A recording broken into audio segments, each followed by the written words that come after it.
Dans cette vidéo, je vais vous présenter comment intégrer une image dans un texte d'exercice ou bien parmi les réponses de cet exercice. Alors j'ai choisi un modèle préparé qui est le choix multiple et j'ai aussi déjà préparé l'énoncé avec son texte dans le premier encadré, les bons choix dans le deuxième et les mauvais dans le troisième.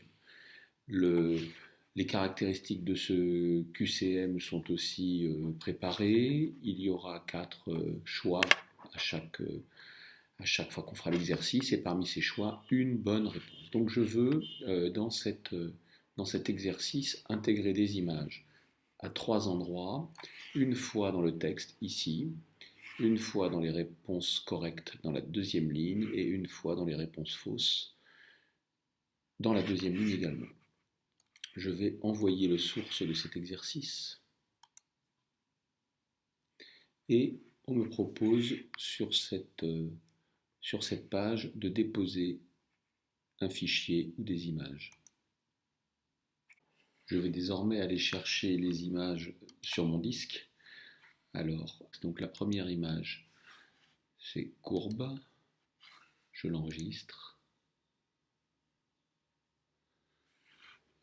La deuxième, c'est tab V, je l'enregistre. Et la troisième, tab F, je l'enregistre. Ces trois images sont désormais prêtes, donc il va falloir intégrer dans le texte, aux endroits où on souhaite voir apparaître les images, ce tag ici, qui contient le nom du fichier, on le voit bien, le dernier étant tabf.png, je le modifierai à l'intérieur du texte tout à l'heure. Donc je sélectionne cette bande de texte que je vais aller intégrer en retournant à la page de création d'exercice aux sources de l'exercice que je retrouve ici. Alors, le tab F correspondait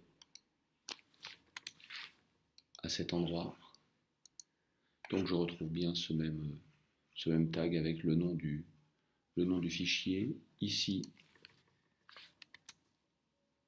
je vais le coller également.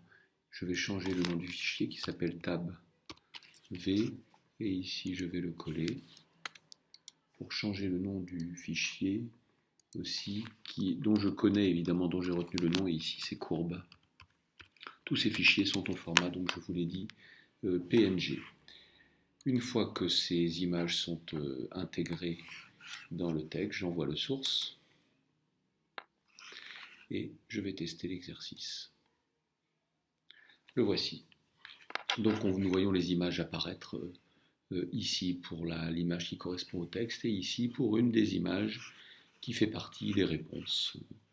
Voilà. Et si je recommence l'exercice, j'obtiens une autre sélection avec les images qui apparaissent selon le choix aléatoire dans les réponses de ce QCM. Il me reste désormais à intégrer cet exercice dans ma classe, donc je retourne à la page de création d'exercice. Cet exercice me convient, donc je le mets dans ma classe. Il y est. Consultons désormais les exercices de la classe qui sont assez nombreux, mais je vais retrouver ici le QCM fonction seconde.